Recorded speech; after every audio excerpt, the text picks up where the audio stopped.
everybody. This is the Young Entrepreneurs Podcast. I'm your host, Matt Astacio, and I'm here with our guest, Lindsey Antman. Lindsey and I had met a few weeks ago, and actually this is the first time we actually physically met each other. We've been doing a lot of meetings via Zoom and over the phone and whatnot, but I'm really honored to be able to finally meet you in person and hear about Mind Body Kitchen, your business. I'm really excited to talk to the viewers and the listeners about what you do as a young entrepreneur, being part of this new thriving community of young entrepreneurs here in Naperville and the surrounding areas. I'm really excited to have you on the show today and really excited to talk to you a little bit about your journey. Thank you. I'm going to go ahead and start by just introducing you and some of your credentials. Lindsey owns Mind Body Kitchen. She studied nutrition and eating psychology at ISU.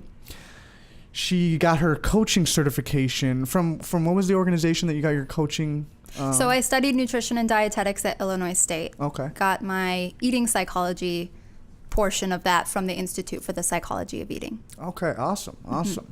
You're a former dancer, which is Yes. a little personal piece of that. And then you focus with Mind Body Kitchen on binge eating, emotional eating, food and nutrition and stress and anxiety, digestion, energy, positive body, mind, image, mood, and yo-yo dieting, which I think is a really interesting topic, conversation piece, because a lot of people, first of all, aren't even sure what that means, and second of all, they're probably involved in it on a regular basis and don't even realize it.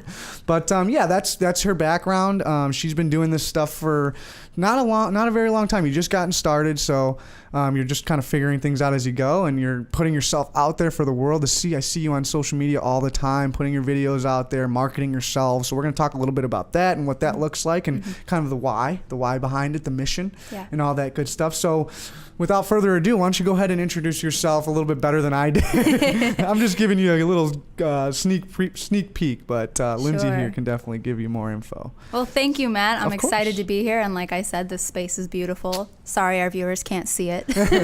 Some of it. Yeah. But I'm excited to be here. I just started my business last year in July. I was working full-time at a nursing facility.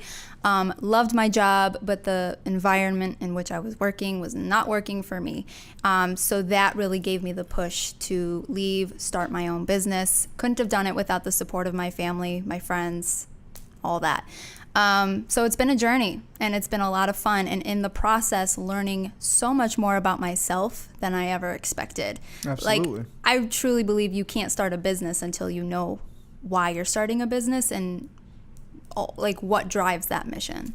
Absolutely. Yeah, I think a lot of people neglect that aspect of starting a business. They just think that they can sign it up and get it going, but you really have to dig deep. You have to figure out what it is that drives you, because I feel like people lose their interest based off of that. You know, if you just lose passion for something that you were passionate about 6 months ago, it could make or break your business essentially. Yeah. So, and I've been a foodie, a lover of food my whole life. Yeah. So Fits right in. Can't imagine doing anything else. Absolutely. And of course now you get to look at healthy food, looking at it in a different light, because typically, I don't know about you, but when I hear foodie, I think the most greasy, unhealthy food you can possibly imagine, because that's what you typically see. Like if I search that on social media right now, foodie, you'd see a big cheeseburger with cheese oozing out the sides and like all kinds of toppings and all kinds of craziness going on there. Well, I think that comes from what we see on television, of course, right? All of the Food Network shows about finding the best joints all across the world, and that could be one definition of a foodie, but I think it's really fun and inspirational to look within yourself and like, what does a foodie mean to you?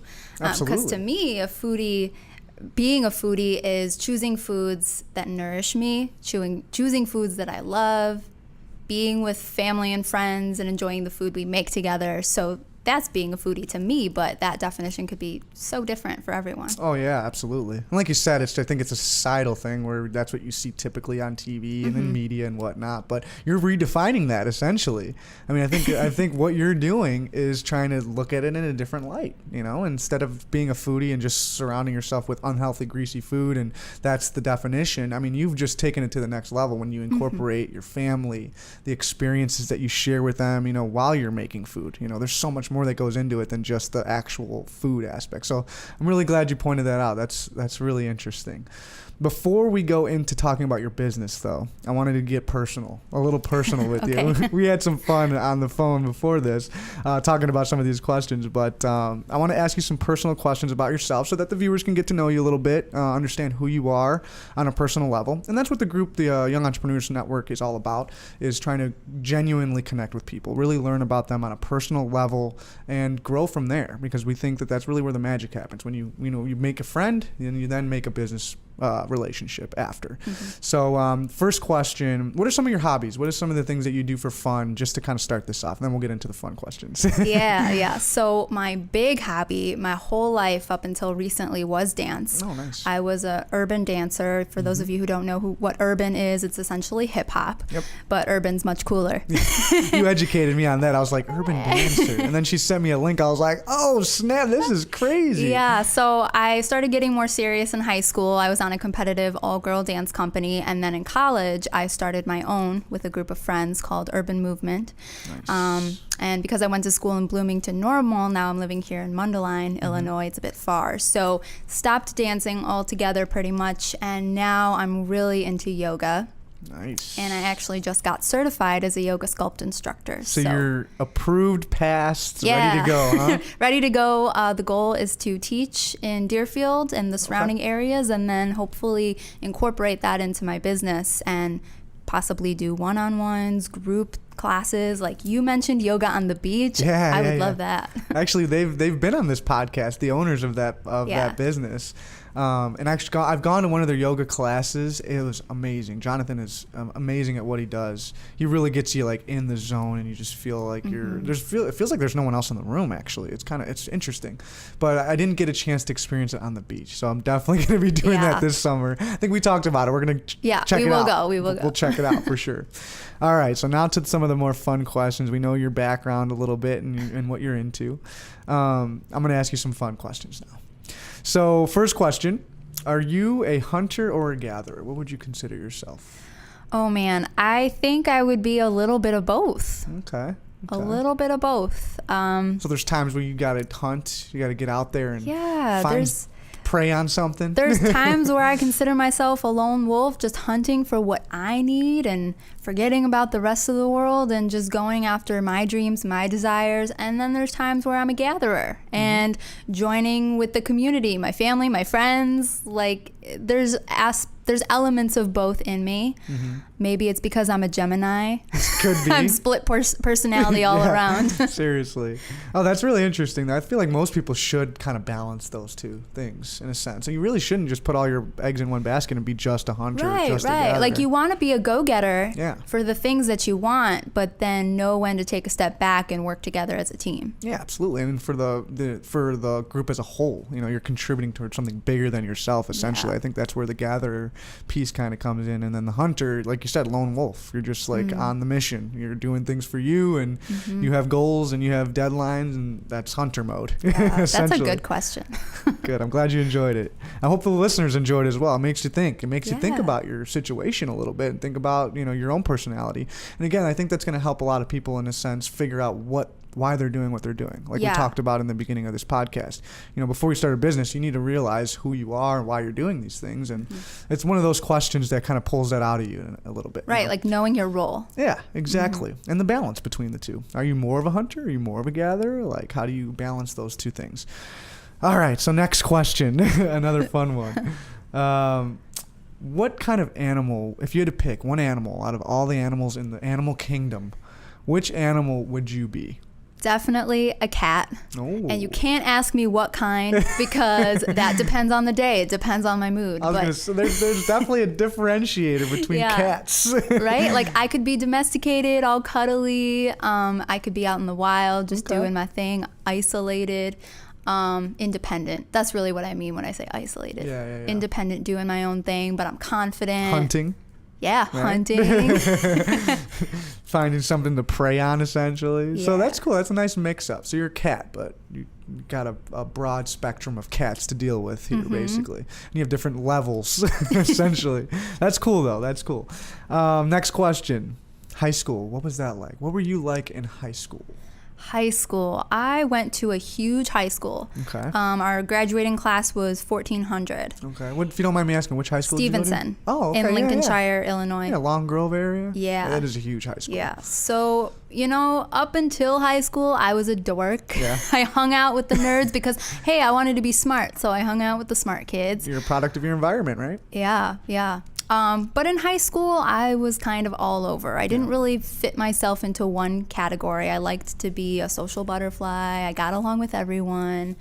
I did well in school. Yeah. And I had all my extracurriculars on the side, dance, of course, and all the volunteer groups and that kind of thing. So just figuring myself out in the world. Yeah, absolutely. Doing what I'm supposed to do. Best place to do it is in high school. Yeah. Figure things out. You don't really have a choice. Yeah, you really don't. It's like starting from scratch. Like, who are you going to be this year? Yeah. Every year's different, but yeah. it definitely defines you. And like you said, I like that piece of mentioning like a product of your environment. You hang out with all the nerds. Yeah, you're gonna be smart, most likely, or they're doing all your work for you. A little bit of both. Yeah, I was gonna say. Don't tell my parents. I was gonna say, I'm sure you use that leverage a little bit.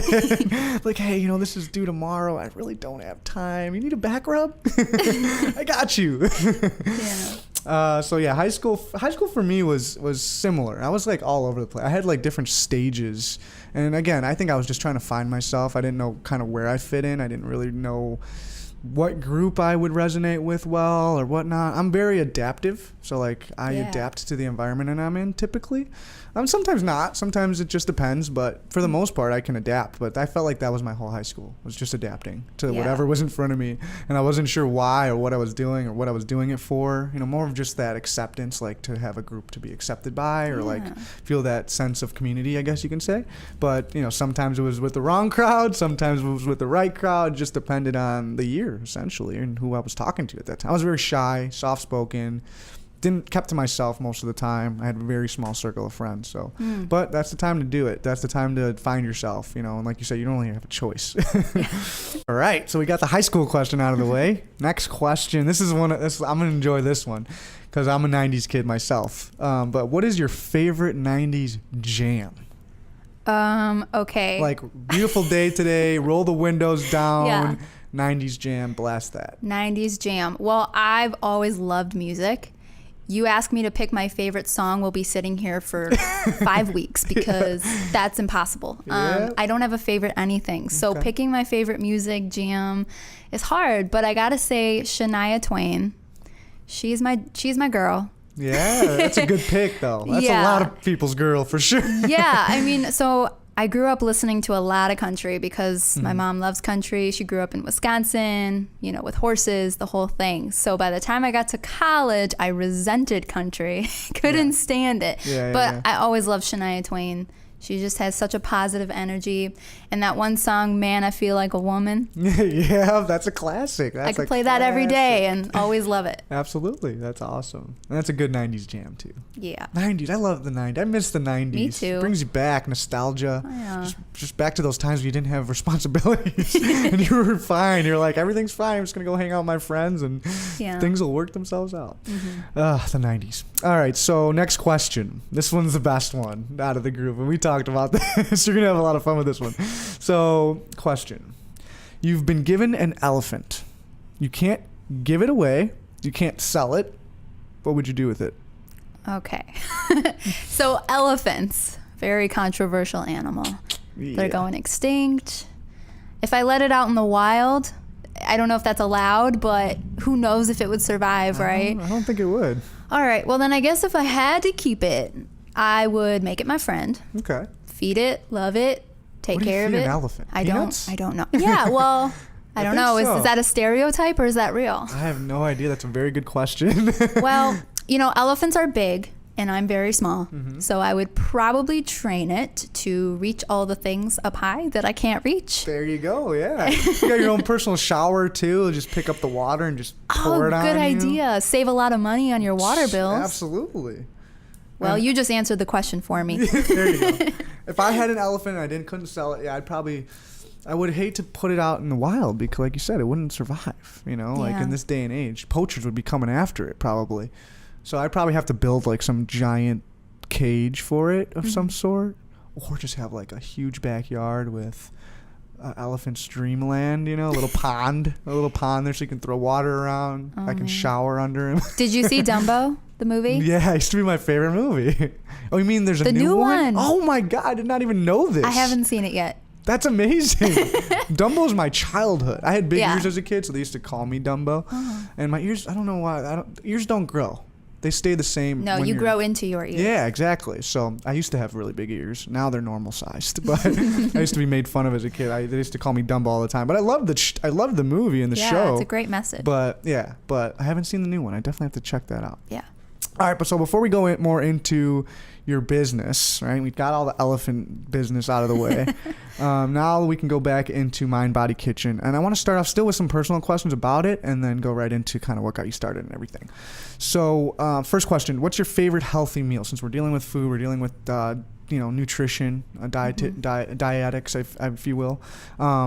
What would be your favorite healthy meal to eat and enjoy? Yeah, so healthy, that's a big word. And I think a lot of people don't really know what healthy means or what it means for them. Very true. So I think any meal that you truly enjoy, that you just feel so nourished by, you leave that meal feeling satisfied, like that's healthy. Doesn't matter what other people think is healthy. Like if it's a meal that's serving you, mind, body, spirit, it's healthy. Absolutely. But if you're going to get technical, I guess my favorite meal is anything that has avocado in it. I'm obsessed with avocado, and I could eat it with everything. Put it in any meal, call it healthy. Oh, yeah. Like avocado ice cream. But it is healthy, though. It is. Oh, but avocado ice cream, that's taking it to the next level. I know, I'm joking. It's a little sugary. It's very. No, but avocado is super high in omega-3 fatty acids. Great for your skin, your hair, your everything. Absolutely. And it tastes amazing. And it goes good with pretty much everything, yeah. I would say. It's got such a unique texture. You can throw it in almost any recipe. You can substitute a lot of things for it. Yeah, my favorite thing to substitute avocados is cream cheese. Oh. So instead of putting cream cheese on my bagel, I usually put an avocado spread of some sort. Or sometimes you can just get away with cutting up an avocado and throwing it on top of it, you know? I like that. But yeah, that's usually my go-to. I love avocados too. It's I'm Hispanic, so we use a lot of avocados in food and whatnot. So we're going to have a guacamole taste off. That's right. My dad makes the best guacamole ever. So I'm going to have to find he's going to have to teach me the recipe first. Yeah. I'm going to have to practice a couple of times, test it out on my friends and family, and then it's on. I'm happy to taste it. Good. No, this is a competition, Lindsay. Oh, yeah. You got to come with your best. I vote for all the guacamole. You can't go wrong. Yeah, it's true. Anything with avocado, right? Yeah.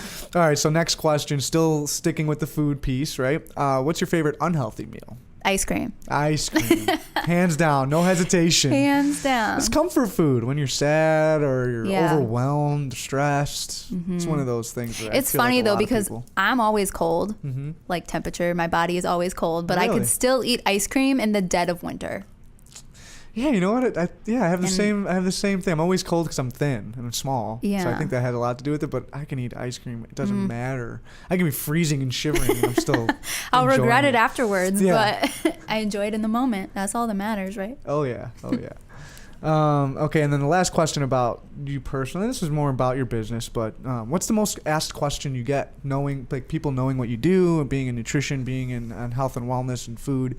What is the most common question that you get on a regular basis? So the most common thing people will say, whether they're a client of mine or not, is just tell me what to eat. It's not really a question, it's more of a command, but it's just tell me what to eat. What's healthy, what's not, what's good, what's bad. That is never, ever something that I can answer on the spot. Okay. A lot of people do, because I think it's just something people want a quick answer to, and it's much more complicated than that. Sure, there's a lot of things that work for a majority of people all the time, but nutrition is super individualized, super specific. Everyone's different. Everyone has their own story, their own journey. What's healthy for you may not be healthy for me, and vice versa. So that's the biggest thing, is just tell me what to eat. Well, how about we sit down, explore that a little bit. Yeah. Yeah, and also what works for you today may not work for you in 10 years from now. So it's an ongoing exploration of your body, your health, and what works for you in the moment. So when I work with clients, I teach them more so the tools to learn about their body and feed their body right. Awesome. Yeah, that's fascinating. And that's an interesting question that you get asked a lot, because it speaks volumes to society in general. Like that quick fix, like just tell me what to do and I'm going to do it. Like they don't want to know, like what about the work that goes into it? Discovering yourself, finding out about your own body so that you can make the right choices in food that you're eating. But again, it just goes back to just tell me what I need to do. Give me a quick pill and I'll take it, and that's it. Yeah. It's not always that simple. And then you find the people where, okay, if I tell you what to do, you're probably not going to do it. Yeah, exactly. So then there's another piece where we need to explore and say, what's holding you back from making these choices? Yeah, that's really interesting stuff. I'm sure you're handling all those questions awesomely, but those are some of the things that I feel like a lot of entrepreneurs, business people, they are approached with certain questions like that are just like your typical question. I think it's one of the biggest things that they overcome with their marketing is trying to kind of piece that apart and understand it better, so that way you get closer to that point where it's not just asking that question, it's actually executing the plan, understanding what your explanation is essentially, but kind of meeting people in that place. But entrepreneurship, let's go right into that. Let's go into your journey, right? I was really fascinated by this, just by your story and your dedication to nutrition, health, and eating right. And not only that, you have a different approach to it, which I think is very unique to most nutritionists and even like physical trainers, things like that. Is you put the person first, essentially. You really kind of highlight their experiences and their physiology, even down to that. But let's go ahead and start with your journey. When did this all begin? Entrepreneurship in general. I mean, think of entrepreneurship as being self-employed, self-sufficient, making your own income, making your own means of income. When did this start? When did you have that kind of realization that you wanted to do something like this? Yeah. So I think I always had an entrepreneurial spirit without even realizing, like we were talking about before. Both my parents are entrepreneurs. Even when I was in college and started my own dance company, I wasn't necessarily making an income with that, but it was leading with a mission, joining with a community to do something bigger than yourself.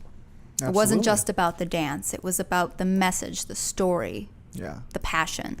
So it kind of started there. I did a little bit of network marketing in college too when I was 18. That's when I started, because that's the youngest age to sign up and do that. That's the best place to start, in my opinion. Stuff like that. Yeah, just in my dorm room having Arbonne parties. That's a great environment to do it too, actually. You're around a bunch of college kids who are into that kind of thing, and they're trying to learn more about it. So it's like a perfect environment to bring people together and learn about that kind of thing. But so I guess it kind of started there. And then once I graduated college and I went on to have all these different job experiences, if you will, I always knew deep down that I needed more. With every job, I learned a lot. It was a great experience, but then it got to a point where what's next? What more can I learn? What more can I do? And then eventually I had this idea of starting my own business. And it came to me at the most random time. I was at a Panera Bread. Oh, okay. Getting some work done or something? Studying or something? I was about to go to my shift for my job in the city. And this idea just came to me. I had to literally lock myself in the bathroom and sit with this idea because it was so intense. Some message was coming into my brain this is what you need to do. And that's where intense. It was. And it was then that I came up with the name Mind Body Kitchen. And it was just this feeling of incorporating. I was working for a cooking school at the time.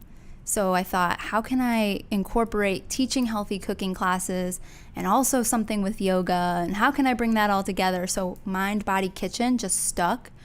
And I couldn't get it out of my head. That was in 2017. And I didn't actually start my business until the following summer. Oh, okay. So summer 2018? Yes. Oh, wow. Okay. Yeah. But that idea was just, wow, this is it. Those are the best. Those are the best moments. That's when you know something is really valuable to you and you're really going to push your mission, because it's like a revelation, you're sitting there and it's like, you can't get the thought out of your head. It's sticking with you. There's something to say about that. So good thing you went and ran with it, because I think it's an amazing name, Mind Body Kitchen. Yeah. It really sums up what you're doing. I mean, it really does put it into a context for people to understand. And when you speak about it, when you start to go on about your business, your mission, and what you're doing, it makes sense with the name. Like everything you're saying resonates with that name, with that brand and that logo. So it's awesome. You had the right revelation, that's for sure. So my next question, how did you come up with the concept with Mind Body Kitchen? I mean, we understand the name a little bit as far as just having that moment where you're like, this is awesome. But obviously there's a concept behind what you're doing where, again, it's more mind-body connected, where it's not just about the food, it's about the person. Right. But that concept alone, how did you come up with that concept? What triggered that? Right. So at that time, I was working for a cooking school, a recreational cooking school in the city. So I didn't necessarily think that I wanted to teach cooking classes in that way, but I knew the healthy food aspect and all of the experiences I had had up until that point. Like I was working at a company doing research development or recipe development and everything leading up to that. And then I was practicing yoga as well. And yoga just really, for me personally, helped me calm my mind, calm my body.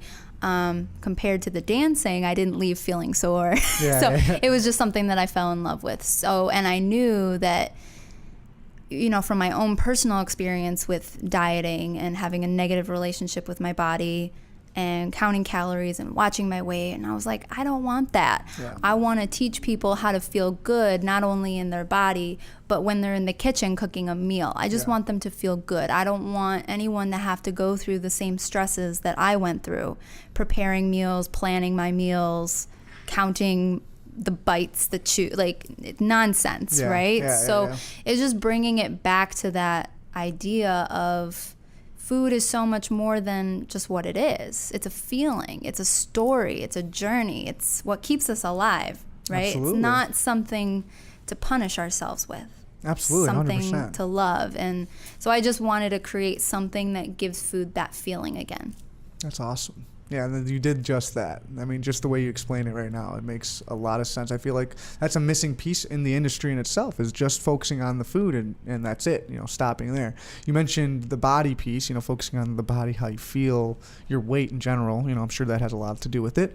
And then talking about the kitchen, you know, what's going on in the kitchen. But would you say that the mind part is more of the yoga piece and like the, you know, maybe meditation or just basic awareness, self-awareness, stuff like that? Can you elaborate a little bit about the mind part of what you're doing? Yeah, so the mind, you can take that in a million directions, right? Oh, yeah. Our reality comes from our mind. So it could be the stories that you tell yourself about food. Like going back to that, what's good, what's bad. Yeah. Like the mind plays a huge role in nutrition. So I'll just give you a little piece of that. This is something that I teach in my mindful eating workshops. Okay. The very first phase of digestion is called the cephalic phase digestive response. Okay. And your mind, so cephalic means the head. So that's everything going on in your mind, what you taste, what you see, what you smell, what you feel when it goes down into your stomach. Like, is it warm? Is it cold?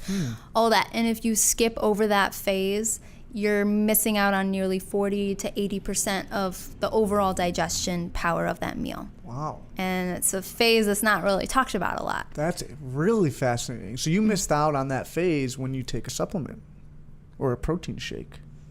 You could, right? But if you're taking it mindfully, if you're taking it with gratitude and appreciation. I see.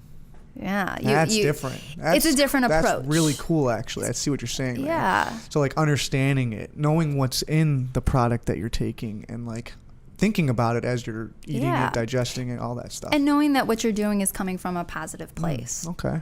Because you could be eating the healthiest meal in the world, but if you're thinking, I'm eating this because I'm on a diet, or I need to lose weight, or I'm ugly, or I'm not pretty enough, or good enough, or whatever. If it's all negative. Yeah, if you're telling yourself those negative stories and then eating this healthy meal, it's not so healthy, is it? I love that. That is amazing. That really makes just too much sense, almost. I think of it this way, like I used to be a plant-based advocate. I used to be like full-blown vegan, and a lot of it was because of the influence. I had a former boss who was plant-based advocate, and he talked to me about it and convinced me that, this is the way to be. And I still believe that it's very beneficial. I think it's probably one of the most healthiest lifestyles you can live. Mm-hmm. But a big thing for me was it came back down to that mind piece, where I felt sometimes like I was punishing myself by eating this way. And not only that, I felt like it was more harmful for my health to be stressing about what I'm going to be eating than it was to just say, okay, this is going to fulfill my needs right now. I'm going to eat this. You know what I mean? Like, so again, the mind part was huge. I mean, that's really what made me decide, okay, I'm going to kind of go backwards in a sense and stop the plant-based, living diet, I guess you can call it, and just be more accepting of my situation, where I'm at. Mm-hmm. Is this going to be good for me right now at this moment? Am I going to be able to get through my day if I eat this? Yeah. So I just started kind of looking at it more in terms of my mind and how I was responding to that, instead of how it actually felt going in or things like that. But yeah, I feel like that is the one thing that really differentiates you as a business and as a coach and as a company like this, is implementing that mind piece. I think that's huge. All right, so on to the next. How did you initially present your services? So you mainly work with clients over the phone, right, or Zoom or stuff like that, mostly just coaching. But how did you present that from the get-go, being in new business and everything? Yeah, so as a new business, I was thinking, what can I do? Where can I go? How can I let people know that I'm here? Mm-hmm. I actually had a friend in Highland Park who had just opened up a gym, and it was a very small community, maybe 15 people showing up on a single day. Oh, so wow, very, okay. very small. Yeah. But I thought this is a great opportunity. So we sort of had a partnership, and I would spend, 5 hours, 10 hours a week there, just kind of hanging out, letting people know. So that's where I started when I first left my full-time job and presented, okay, Mind Body Kitchen, let's go. Yeah. So I saw a few clients out from there, and I really only stuck it out for a couple months or so. And then I transitioned into seeing clients over the video chat, like Zoom, over the phone. Just felt more natural, more convenient. Yeah. And how often would you communicate with these clients? Is it like a weekly thing, monthly thing? The clients that I see now? Yes. It starts out, I would say, on a weekly basis, Okay. but it really just depends on where the client's at. Sometimes it's every other week. Okay, yeah. I mean, Yeah. as they advance too, I'm sure they become more aware Yeah. of their own, understanding of all this, so they can wind down a little bit on it. Yeah, but that's interesting. I feel like the frequency is a big piece, as far as how often you're sitting down and talking to Lindsey, because that could be, make or break your progress in a sense, Right. depending on where you are in the program. Right. And I mean, in your own journey. consistency is key, but Absolutely. you got to also leave some room to see some growth, some Yes. progress. So what you mentioned about being at that gym and everything and kind of transitioning, that goes right into my next question, which is your ideal client. What would your ideal client look like? And I know we talked a little bit about this, how that gym that you were with wasn't quite your ideal client. Can you explain a little bit in detail about what you were experiencing there and kind of what you're at, where you're at right now? Yeah, so a lot of it, when it comes down to my ideal client, is the right mindset. So it goes back to that, someone who has an open mind to try something new. Because listen, if you're trying the same thing over and over and over and you're not getting if you're not getting the results you want, then it's time to try something new. Absolutely. So someone who has an open mind. As far as age, I don't have a preferred age range, but I prefer, over 18. Yeah. The clientele in this gym was all above the age of 50. Oh, wow. So okay. much older, much Yes. more set in their ways kind of people, not so open-minded. And they were great people. Yeah, of they were a course. lot of fun. I think the oldest woman in there, she was 92 or 93. Wow. And she could hold a plank longer than me. That's crazy. That's nuts. Wow, good for her. That's amazing. So it was a fun place, but it wasn't, it just didn't feel right. And I listened to my gut and I went on to the next thing. Interesting. Just like when you came up with the name, right? You're Yeah. like, this is something doesn't feel right, or something feels really good about Yeah. this. I got to go with it. Yeah. That's awesome.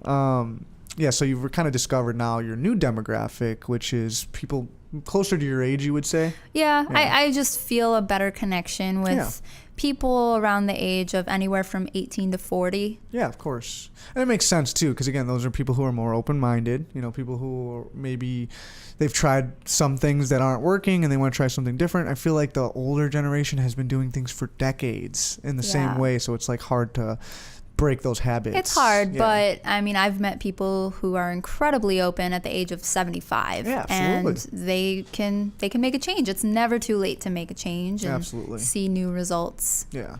But the stats don't lie, obviously. Most people who are past like 70 are not going to be very open-minded. Right. But it's cool to see the gap being bridged, and seeing that. That's kind of like what we did with the Young Entrepreneurs Network, is bringing, a younger group of entrepreneurs with an older crowd of entrepreneurs. And the young aspect isn't so much of the age, it's more of how new you are to this, how like new, where you're at in your business. Exactly. So we're seeing that happen all the time in our group with the younger crowd and the older crowd kind of mixing, and nothing but magic has been happening. Let's just say that. It's been really cool to see that engagement and everything. All right, so talked about your ideal client. Now let's talk about the unwanted clients. How do you deal with those? I mean, what would you even consider like a client that you're just like, I just don't think we're a good fit, or because obviously that happens all the time. I know for my businesses, there's people I work with that I'm just like, it's just not going to work. Either the actual specs just don't match up, or it's the person themselves that you just can't work with or whatnot. So go into a little bit of detail about that. Your industry is very different than mine, and you're dealing with people like one-on-one with their own personal stuff. I deal with more businesses. So give us a little insight as far as how do you deal with some of those like needy clients or unwanted clients, or the clients that I wouldn't even want to say unwanted, because that's not even a good word for it. It's more of just like that just don't work well with you. Not a good match. Yeah, exactly. There's a better word for it. So it's definitely a learning curve. It's something that I'm still looking into and exploring every single day. And you learn from experience, right? So I can think of a few clients in my mind when I was working at that gym. It just was not a good fit. Yes. And I was at a place in my business that was so brand new that I would take anybody that walked in the door, right? Just so that I could get that experience and learn as I go. So these people were just not taking any recommendations, just doing their own thing, telling me how I should be the coach, or telling me how I should coach them, essentially. Wow. And it's like, if you think you know it better than me, then be your own coach. Yeah, seriously, why hire me? Why even pay me? Yeah, really. And don't waste your time. Don't waste your money, right? Yeah, of course. So finding your ideal client, who you want to work with, who you don't want to work with, that's really, it takes time. Yeah. It takes time to figure it out. Absolutely. And process. And you have to deal with some unwanted, or unideal clients, I guess you can say, people that you don't work well with. You have to deal with those situations to understand, okay, now I know this is not a good fit, or it is a good fit. I think it's a good thing to have those experiences. And you're also going to have ebbs and flows in your business. You might be at a place where you're just thriving so much that you can say, okay, I only want to work with these clients. Like you can get that specific. But then there will be times where, okay, let's see who comes into my door. And I always say, and I'm sure a lot of other people say that people come into your life for a reason, to teach you something. Absolutely. So the client that walks into your door is there for a reason. They want to work with you for a reason. So just take it as it comes and go from there. Yeah, and it's all positive. At the end of the day, no matter what, you're going to get a positive outcome. Whether you find out the person's not a good match for you or they are, it's still a positive outcome, because now you know, okay, this is the type of person that I don't resonate with, or this is the type of person I do. So it's just, again, learning experience, something that you can use as reference for future encounters with clients and whatnot. Definitely. So that was awesome. Good stuff. Good stuff about entrepreneurship. I think a lot of people are going to get a lot of value out of that, because it's relatable. A lot of everything that you've said to me so far, I can relate with as an entrepreneur, as a business owner, somebody who is also just starting out, just trying to find myself, trying to figure out what works, what doesn't, and what works with me in particular. So I'm really happy with the responses from those. Thank you for sharing all those details. Yeah, no problem. I want to kind of wrap things up a little bit and go into something we talked about at the end of the episode, which is marketing And we talked about a potential podcast that you're thinking about doing. So I want to talk about that a little bit. First question to start things off is, how are you marketing yourself now differently than you were when you first started? What's some new concepts that you're kind of bringing to the table? Yeah. So when I first started, I mean, this actually was even before I was an official business, is I put myself out on Instagram just to kind of see how that would go. The name was Mind Body Kitchen. I just wanted, it was more for me just to put content out there, see some responses, get some feedback, grow my community. It's still a pretty small community, but I'm loving it. And like we were talking about before, when you put stuff out there, it's almost more for you because it's a collection. It's almost a portfolio of your content and what you want to share with the world. So Instagram has been, you know, a small platform for me, but definitely a place where I can just be vulnerable and be myself and share whatever I want to share and see what comes back from that. Absolutely. Facebook is huge, as you know, in this day and age. If you're not on Facebook as an entrepreneur, you definitely should be. Yes. So I've started building my group, Mind Body Kitchen Health Circle, just a great support community. Every Monday I post, you know, like a 1 to 2 minute clip. I call it Mindful Mondays. Okay, yeah. And remember we talked about that a little bit. It's brilliant. I mean, I think groups are huge for something like this, especially because it is a journey for all your clients that are going through your program or working with you in general. You know, it's a journey, and there's nothing more rewarding than experiencing a journey alongside other people, alongside a community of people that you can bounce things off of and relate with and exchange ideas and just be able to communicate with in that way. So would you say that the group has been pretty instrumental in your success as growing as a business and kind of, you know, getting more recognition, getting more eyes on you and whatnot? Yeah, but you know, I'm not using that as my only platform. Of course I post on my personal page as well, and I kind of have a back and forth there in order to grow my group because it's still pretty new. Yeah. So you use like the personal posts and stuff like that to kind of promote and market the group and say, hey, I have this group in case you want to learn more. Go check that out, and vice versa kind of thing. You know, I just posted something on my personal page. Go check it out. Something that you've maybe put onto the group's platform or something along those lines. And my Instagram page and my Facebook group, there's a lot of crossover because I have different followers in different places. So you want to make sure you're sharing the same content. Absolutely. So everybody gets a piece. Yeah. What have you had more success with, Instagram or Facebook? Facebook. Yeah? 1,000%. I get a lot of likes on Instagram, a lot of engagement, but I haven't seen any return as far as clients or people transitioning from Instagram to my group.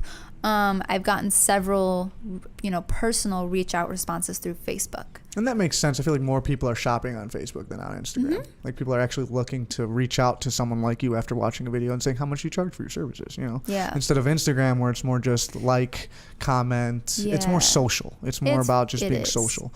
So that's interesting though. I feel like a lot of people have experienced that same kind of thing.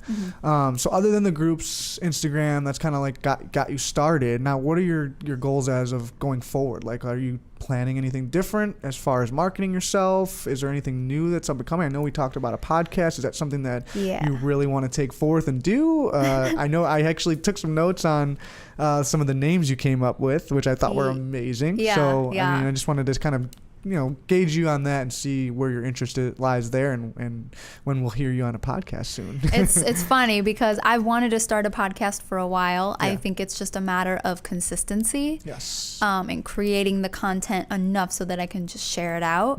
I've recorded several episodes on my phone. Okay.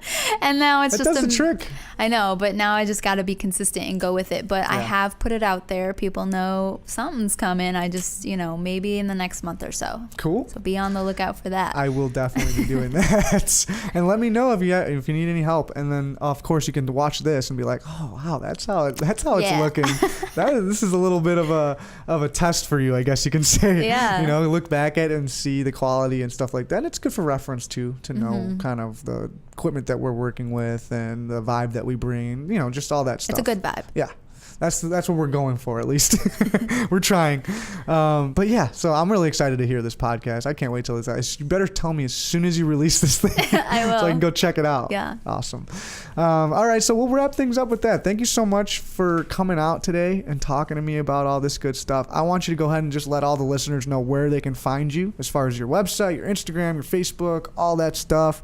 Talk about anything you have coming up in the future. I know you have an event coming up here pretty soon, April 27th, right? Potentially. Oh, okay, Yeah. okay. Well, you can talk a little bit about that. Just let people know where they can find Lindsey Antman and Mind Body Kitchen. Yeah, so you can find Lindsey Antman on Facebook.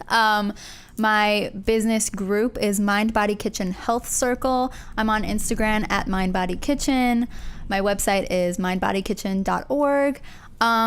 Yeah, the April 27th event, not sure yet, but I do have one in Crystal Lake coming up on May 8th. Beautiful. Awesome. So, where's that going to be at? Is it going to be in Crystal Lake? It's at a really beautiful coffee shop called Aroma. Oh, beautiful. Yeah, I've heard of Aroma. Yeah, you should come. Absolutely. It'll be fun. I'll check it out. I used to wrestle in Crystal Lake way back in the day. They were just a stud school of wrestlers, and I used to get beat up over there. I still have bad memories, but I'll definitely come check it out and hear some of the stuff that you do. I'm really excited to learn more about Mind Body Kitchen, the workshops that you're putting together. I think they're awesome, brilliant.